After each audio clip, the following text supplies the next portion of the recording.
Welcome back to जियो पाकिस्तान। अच्छा जी, आपको बताएं और ये खबर इसके लिए तो हम भी बहुत बात करते रहे हैं, लेकिन आपको पता है जब कुछ और ना हो रहा हो तो then you have to push it a little bit.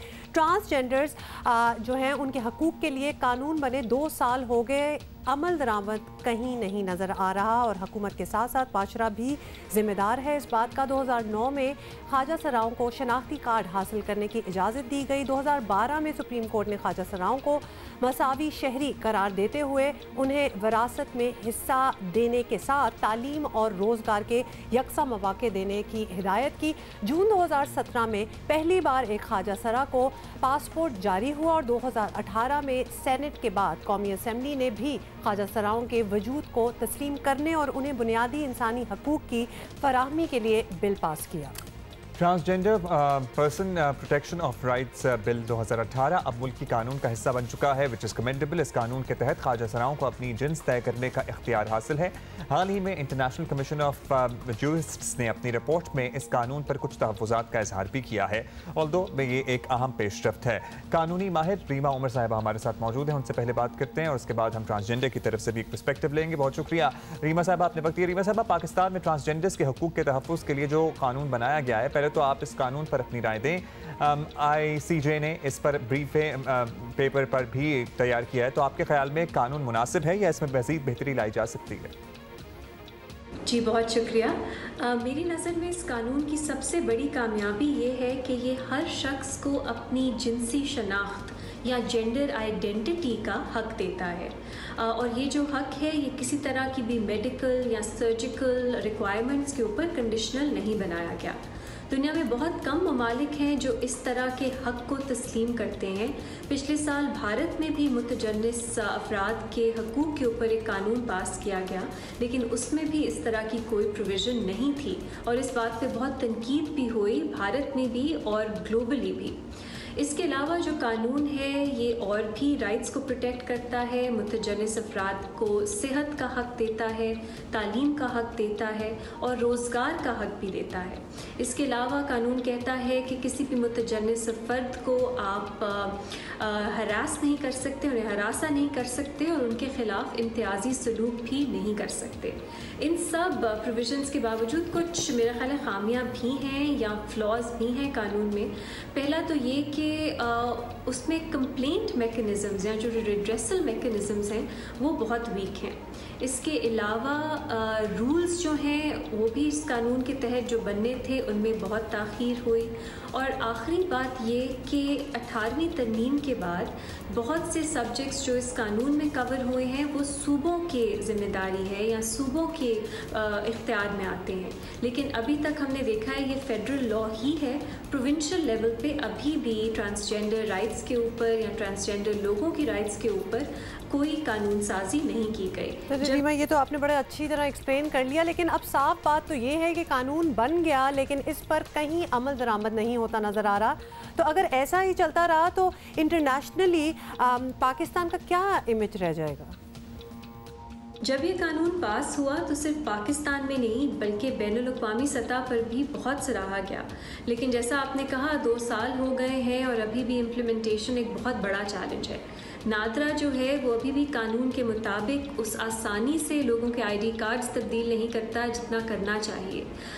Khwaja सरा कम्युनिटी जो है जिनके ख़िलाफ़ तशद्दुद के केसेस बहुत आम हैं, रियासत उन्हें इंसाफ नहीं देती बल्कि रियासत के नुमाइंदे कई केसेस में तो ख़ुद मुलव्विस होते हैं उनके ख़िलाफ़ जो इंसानी हकूक़ की खिलाफ वर्जी है उसमें।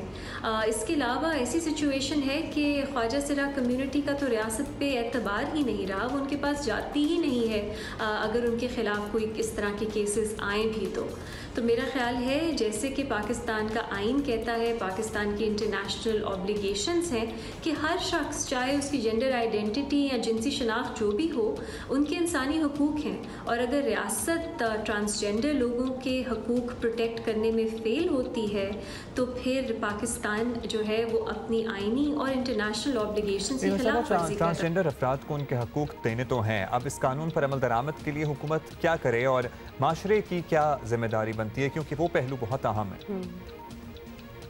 जी बिल्कुल, कानून साजी एक बहुत ज़रूरी अमल है, लेकिन ख़ुद से नाकाफ़ी है, ख़ास तौर पे जब बात उन लोगों की राइट्स की हो जो हिस्टोरिकली या तारीख़ी तौर पे मार्जिनलाइज्ड हो, पसमानदा हो या महरूम हो। और सिर्फ ये रियासत की तरफ से नहीं बल्कि सोसाइटी के लेवल पे और फैमिलीज़ के लेवल पे भी।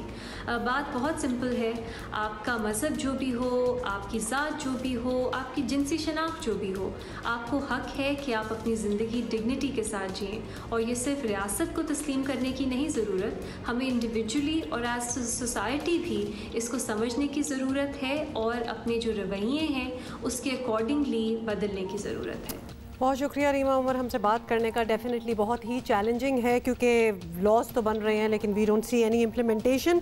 ट्रांसजेंडर कम्युनिटी को रिप्रेजेंट कर रही हैं जन्नत अली हमारे साथ हैं। जन्नत, 2 साल हो गए पाकिस्तान में ट्रांसजेंडर्स के हकूक़ का कानून बने, इसके बाद हालात में कुछ बेहतरी आपको नज़र आई है कि नहीं? क्योंकि हम जितना असेसमेंट देख रहे हैं we don't really see it, आप बताइएगा। अस्सलाम वालेकुम और बहुत शुक्रिया। आज से 2 साल पहले जब ये कानून पास हुआ था तो आपने मुझे इनवाइट किया था, तब भी मैंने कुछ चैलेंजेस बताए और इसका जर्नी, जैसे कि आपको पता है मैं स्टीयरिंग कमेटी की मेंबर थी और बाकी सारे एक्टिविस्ट भी कुछ थे। तो मैं ये कहती हूँ 2 साल हो गए हैं और ये कानून पास हो गया है, लेकिन इम्प्लीमेंटेशन जब तक नहीं होगी तो आपको पता है कोई भी प्लान हो उसकी इम्प्लीमेंटेशन ना हो तो वो ज़ीरो है। तो ये जितनी भी कोशिश थी हमने खुद से अपनी स्पेस क्लेम की थी और हासिल की थी। अभी भी मुझे लग रहा है कि ज़्यादातर खुद से ही जिम्मेदारियाँ निभा रहे हैं। जब तक हुकूमत इसको प्रायोरिटी पर नहीं रखेगी तो ये इसमें पॉजिटिव चेंज नहीं नज़र आएंगे। इक्का दुक्का लोग और हमेशा वफाक में या इस्लामाबाद में रखने से चेंज नहीं आएगी। हर सूबे को, हर शहर को, हर कस्बे को और हर ज़िले में भी ये स्पेस देनी पड़ेगी हुकूमत को, क्योंकि हम सब अब एक बहुत जज्बे के साथ हैं। अभी रिसेंटली ये लॉ पास हुआ है। अभी जिस तरह कह रहे हैं कि गर्म है लोहा, तो अभी ये मतलब इस चीज़ को आप नज़र में रखें और इस पर अमल करें कि हमें स्पेस दें। जन्नत, ये बताइएगा कि इस कानून पर मुकम्मल अमल दरामद ना होने में कसूर किसका है? जिम्मेदार आप किसको समझती हैं? ये बहुत अच्छा क्वेश्चन किया आपने। मैं आपको एक बात बताती चलूँ कि ये हमारा जो protection of transgender rights act है, it is one of the very progressive law in the world. ये बात जानने की ज़रूरत है। अब ये ज़िम्मेदारी हम पर भी है और हुकूमत पर भी है कि ये जो लोग हमारे कानून को एज अ रोल मॉडल देख रहे हैं, एज अ बिग थिंग देख रहे हैं, तो उसको हम अमल दरामद भी करवाएं। जब देखें कोई कानून पास होता है तो हुकूमती नेशनल लेवल पर उसकी कैंपेन चलाई जाती है, अवेयरनेस दी जाती है। तो आपने कभी नोट किया है कि इस कानून की कभी भी उस तरह से नेशनल कैंपेन नहीं चली? इसमें अगर सेहत कार्ड दिए गए तो अभी तक वफाक में दिए गए, इस्लामाबाद में, बाकी सूबों के लोगों का क्या कसूर है?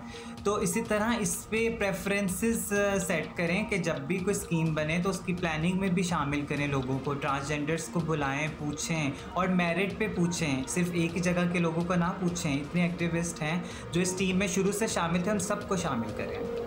बहुत शुक्रिया जन्नत अली हमसे बात करने का। और बिल्कुल हमें याद है कि 2 साल पहले हमने आपको मुबारकबाद भी दी थी जब ये लॉज आए थे। वेरी सैड टू हेयर कि अभी तक कुछ इम्प्लीमेंटेशन नहीं है। और जन्नत ने बिल्कुल सही कहा है कि जब आप 1-2 जगह ही चेंज लाएं। अच्छा, हमारे पास टाइम बिल्कुल शॉर्ट है। वी आर गोइंग टू इंशाल्लाह see you tomorrow. Have a great इफ्तार। आज इबादत की रात है, हम सबको वो दुआओं में याद रखिएगा।